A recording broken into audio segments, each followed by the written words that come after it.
प्यारे बच्चों, नमस्कार। आज मैं आपको आपकी पाठ्य पुस्तक कृतिका भाग 1 में पाठ 4 माटी वाली नामक पाठ, जिसके लेखक हैं विद्यासागर नोटियाल, पाठ पढ़ाने और समझाने जा रही हूँ। सबसे पहले बच्चों मैं आपको बता दूँ, कोई भी लेखक किसी कविता, किसी गद्य, किसी कहानी, किसी उपन्यास, किसी का भी रचना करता है तो उसके पीछे उसका उद्देश्य होता है। तो यहाँ पर भी विद्यासागर नोटियाल का उद्देश्य है कि विस्थापन की समस्या को लेकर उन्होंने इस लेख को लिखा है। इस पाठ को पढ़ने से आपको समझ में आएगा कि जिन लोगों को एक जगह से दूसरी जगह उठाकर स्थित किया जाता है तो उनके जीवन में कितनी समस्याएं आती हैं। तो इस पाठ में जो है विस्थापन की समस्या को लेकर ही लेखक ने ये पाठ लिखा है। इसमें बच्चों क्या बताया है, लेखक ने समझाया है कि आपने देखा होगा कि नदियों पर बड़े बड़े जो है बांध बनाए जाते हैं। नदियों पर बांध बनते हैं तो किसी न किसी की ज़मीन और वहाँ पर रहने वाले व्यक्तियों को, जो वहाँ पर रह रहे हैं, उनको उस जगह से उठाकर दूसरी जगह का स्थापित करना। विस्थापित का मतलब है उस जगह से उठाकर दूसरी जगह पर स्थापित करना विस्थापन कहलाता है या विस्थापित। तो इस पाठ में यही बताया लेखक ने बच्चों, नर्मदा नदी पर भी ऐसा ही एक बांध बनाया गया है और उस बांध को बनाए जाने के परिणाम स्वरूप सैकड़ों हजारों परिवारों को अपनी ज़मीन गंवानी पड़ी और उन लोगों की, जो वहाँ पर कुछ लोग रह रहे हैं, गरीब लोग, वो भी वहाँ से उजड़ जाते हैं। समस्या आती है विस्थापन की। सरकार उनकी ज़मीन तथा रोजी रोटी छीन लेती है, पर विस्थापन की समस्या की ओर ध्यान नहीं देती। थोड़ा बहुत मुआवजा उनके हाथ में थमाकर अपने कर्तव्यों की इतरिशी कर देते हैं कि हमने जो कुछ किया बहुत है। देश का सर्वोच्च न्यायालय तथा राज्यों के उच्च न्यायालयों ने भी इसकी स्थिति पर बहुत बड़ी चिंता जाहिर की है। किसने? सर्वोच्च न्यायालय तथा उच्च न्यायालयों ने। पहले विस्थापन का प्रबंध किया जाना जरूरी है, उसके बाद ही उस जगह का इस्तेमाल होना चाहिए। उस जगह पर बांध बनना है, बाद में होना चाहिए। सबसे पहले वहाँ से जो लोग हैं भली भांति उठाकर दूसरी जगह स्थापित कर देने चाहिए और जो उनकी मांगें होती हैं उनको भी पूरा किया जाना चाहिए। किसी न किसी दबाव के फलस्वरूप जो है कुछ लोग जो है बीच में ही दम तोड़ देते हैं और इस समस्या को सरकार के द्वारा बहुत ही गंभीरता से लिया जाना चाहिए। चलो बच्चों, अब इस पाठ को, ये तो मैंने आपको इस पाठ से पूर्व जो ज्ञान दे दिया, अब इस पाठ के बारे में हम पढ़ते और समझते चलते हैं। पाठ का नाम है क्या बच्चों? माटी वाली। शीर्षक से ही आपको पता चल गया होगा कि कोई औरत है जो माटी वाली है, माटी लेकर उसका अपनी जीवन जो है आजीविका माटी के द्वारा ही चलती है।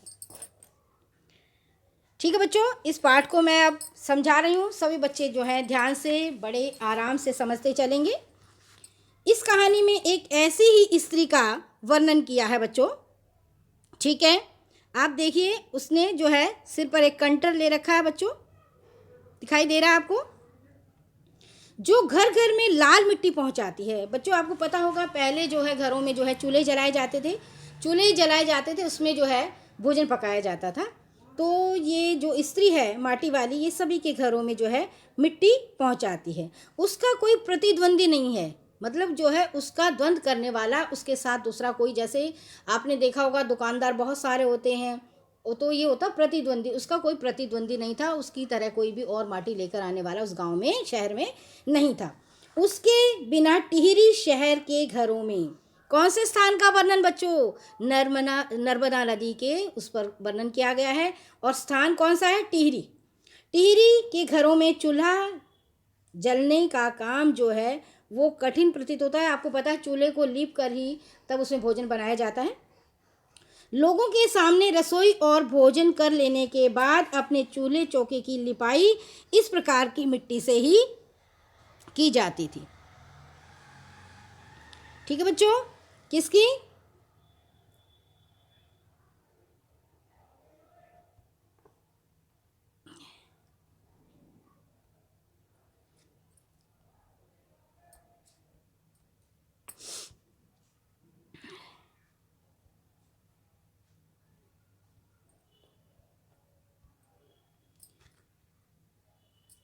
इसी प्रकार मिट्टी की आवश्यकता होती थी, अतः घर में साफ और लाल मिट्टी हर हालत में मौजूद होनी चाहिए। सभी का ये होता था कि सबको लाल मिट्टी की ज़रूरत पड़ती रहती थी। ठीक है। और इसके लिए बच्चों क्या होता था कि साल 2 साल में मकान के कमरों को लीपने और दीवारों की जो है वो भी किसका काम होता था, जो है इसी मिट्टी के द्वारा ही किया जाता था। क्योंकि आजकल की तरह पक्के मकान नहीं थे बच्चों, पहले जो है मकान कच्चे हुआ करते थे और उसके लिए लाल मिट्टी की ज़रूरत पड़ती थी। माटी वाली के नित्य नए ग्राहक बनते रहते थे। माटी वाली का ये नहीं था कि उसके एक ही ग्राहक थे, उसके रोज़ रोज़ अलग अलग से उसके ग्राहक बनते रहते थे। वो घर घर क्या करती थी, वो घर घर जाकर मिट्टी जो है वो देकर आती थी। और देखिए इस औरत का, माटी वाली का जो है कद काठी रेखा चित्र कैसे खींचा है लेखक ने, कि वो कैसी है, इसमें बताया गया है वो कैसी है। उसकी बेटा जो है कद काठी जो है वो छोटी है, नाटे कद की एक हरिजन बुढ़िया है। कौन सी बुढ़िया बताया बच्चों, हरिजन बुढ़िया बताया है। और जो है शहरवासी इसी माटी वाली स्त्री को ही नहीं उसके कंटर को भी अच्छी तरह पहचानते हैं। कोई ऐसा व्यक्ति नहीं है कि वो जो उसको नहीं जानता हो, उसके कंटर को भी सभी जो है अच्छी भली भांति जानते हैं। और कौन सी बुढ़िया है, नाटे कद की है, हरिजन जाति से है। रद्दी कपड़े को मोड़कर वह एक गोल डिले के ऊपर, जैसे आप लोग ईंढी बनाते हैं ना, गोल डिले बोलता है उसे, जो कपड़े को मोड़ कर बनाया गया है वो, और उसके ऊपर लाल चिकनी मिट्टी के कनस्तर को टिका कर रखती है।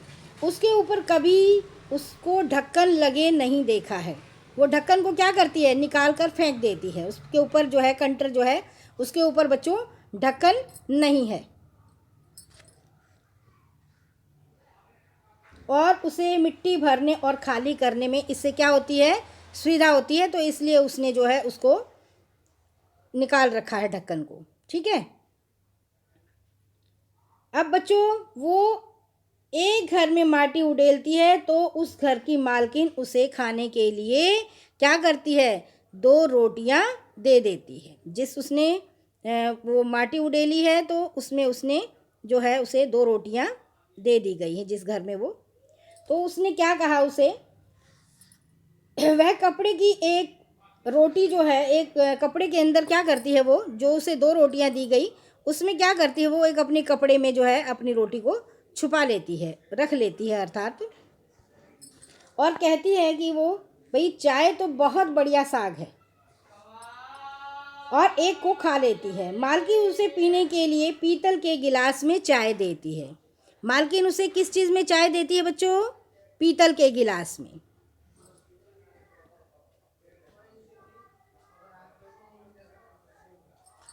और वो क्या करती है, वह चाय को बहुत अच्छा साग कहती है। वह कहती है कि अब भला पीतल के गिलास कहाँ मिलते हैं। क्या कहा उसने बच्चों, कि अब पीतल के गिलास कहाँ मिलते हैं, क्योंकि अब जो है आपने देखा होगा स्टील के बर्तनों का ऐसा प्रचलन चल पड़ा है कि लोगों के घरों में पीतल के बर्तन मिलना बहुत मुश्किल है।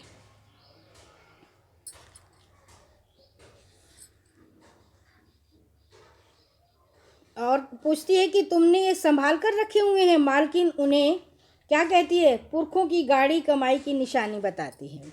मालकिन क्या बताती है कि ये जो है पुरखों की गाढ़ी कमाई की निशानी है, क्योंकि जो पुरख जो हमारे पूर्वज हैं उनके द्वारा जो बहुत मेहनत से कमाया गया जो है उनकी जो है गाढ़ी कमाई है, उसको मैं सजो कर रखे हुए हूँ। किसने बताया बच्चों, मालकिन ने बताया। अब देखिए क्या कहती है वो, पूरा गांव शहर से दूर है। कहाँ है, शहर से दूर है। तेज चलने में घर पहुंचने में उसे 1 घंटा लग जाता है। कितना समय लगता है बच्चों, उसे 1 घंटा लग जाता है। वह सुबह रोज अपने घर से निकलती है, पूरा दिन पहले तो क्या वो माटा खान जाती है, वहाँ से बच्चों वो माटी खोदती है और विभिन्न घरों में पहुँचाती है। कहाँ से मिट्टी लेकर आती है बच्चों, वो माटा खान से, और वह घरों में पहुँचाती है। उसे पूरा दिन जो है 1 घंटा जो है जाना और 1 घंटा आने का समय है तेज़ चलने पर। वो फिर भी जो है घरों में प्रतिदिन जो है मिट्टी पहुंचाती है, इसी तरह उसका पूरा दिन व्यतीत हो जाता है। घर पहुंचने से पहले रात शुरू हो जाती है और उसकी झोंपड़ी जो है गांव के ठाकुर की ज़मीन पर बनी हुई है। बच्चों, उसकी जो झोंपड़ी है वो कहाँ बनी हुई है? वो ठाकुर की ज़मीन, क्योंकि उसका मालिक कौन है? ठाकुर है, ज़मीन जायदाद के मालिक। ठीक है, उसकी झोंपड़ी बच्चों कहाँ बनी हुई है? ठाकुर की ज़मीन पर बनी हुई है। एवज में उसे उसके घर में कई सारे काम करने पड़ते हैं। उसके बदले, एवज होता है बेटा बदले में, तो उसके बदले जो है माटी वाली को उसके घर में जो है बहुत सारे काम करने पड़ते हैं।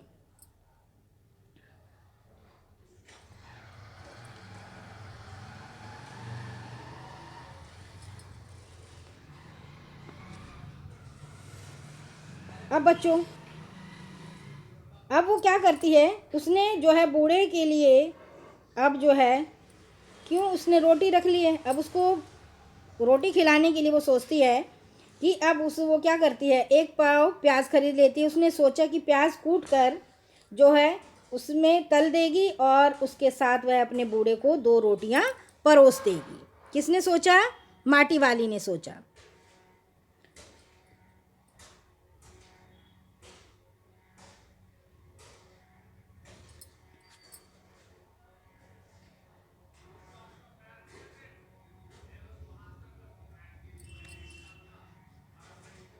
कि जैसे वो घर जाएगा और उसको रोटियां परोस देगी और वह 2 रोटी भी नहीं खा पाता, अर्थात वो काफ़ी बूढ़ा हो चला है कि उसके सामने 2 रोटियां डाल देगी, दे देगी, लेकिन वो 2 रोटियां भी नहीं खा सकता और एक ही रोटी खाएगा हद से हद। क्यों? कौन कहती है? माटी वाली। अब बच्चों, जब वह घर पहुंची तो बूढ़े को रोटियों की ज़रूरत ही नहीं रह गई थी। अर्थात क्या था? माटी वाली के पाँवों की आहट सुनकर हमेशा की तरह वह चौंका नहीं, उसकी नज़रें उसकी तरफ नहीं घुमाई।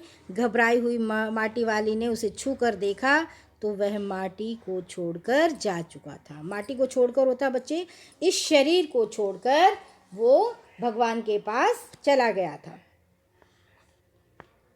टिहरी बांध पुनर्वास के साहब ने मुआवजा देने के लिए घर का प्रमाण पत्र मांगा। अब बच्चों देखो, प्रमाण पत्र जो है इसीलिए बनवाया जाता है। आपसे जाति का प्रमाण पत्र आपने देखा होगा, हम लोग जो है आय प्रमाण पत्र, तरह तरह के जो है प्रमाण पत्र मांगे जाते हैं।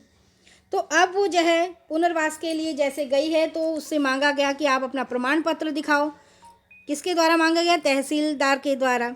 लेकिन उसके पास कोई प्रमाण पत्र नहीं है, क्योंकि वो तो ठाकुर की ज़मीन में ही अपनी झोंपड़ी बनाकर रहती है। उसे चिंता हुई कि बांध बनने के बाद वो खाएगी क्या। अब उसे बच्चों और भी चिंता क्या हो गई कि वो अब जो है क्या खाएगी, उसका जीवन कैसे चलेगा। अब टिहरी बांध की 2 सुरंगों को बंद कर दिया गया। शहर में पानी भरने लगा और शहरवासी अपने घरों को छोड़कर भागने लगे। शहरवासी कहाँ जा रहे हैं? अब अपने स्थानों को छोड़कर भाग रहे हैं।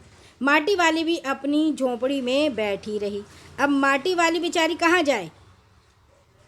वह एक ही बात कह रही है, गरीब आदमी का शमशान नहीं उजड़ना चाहिए। अब उसने कहा कि जो माटा खान ख़त्म हो जाएगा तो मिट्टी मुझे कहाँ से मिलेगी। और अब वो क्या कहती है? माटा खान चढ़ी है तेरे नाम? कौन पूछता है? तहसीलदार पूछता है। अगर तेरे नाम है तो हम लिख देते हैं। माटा खान तो मेरी रोजी है साहब। कौन कहती है? बुढ़िया कहती है। बुढ़िया, हमें ज़मीन के कागज़ चाहिए, रोटी का नहीं। कौन कहता है बच्चों? तहसीलदार। अब उसने क्या कहा? माटी वाली ने बेचारी, वो चिंता में पड़ गई है।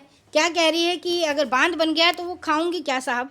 फैसला तो हम नहीं कर सकते, खुद ही तय करें। टिहरी बांध की 2 सुरंगों को बंद कर दिया गया।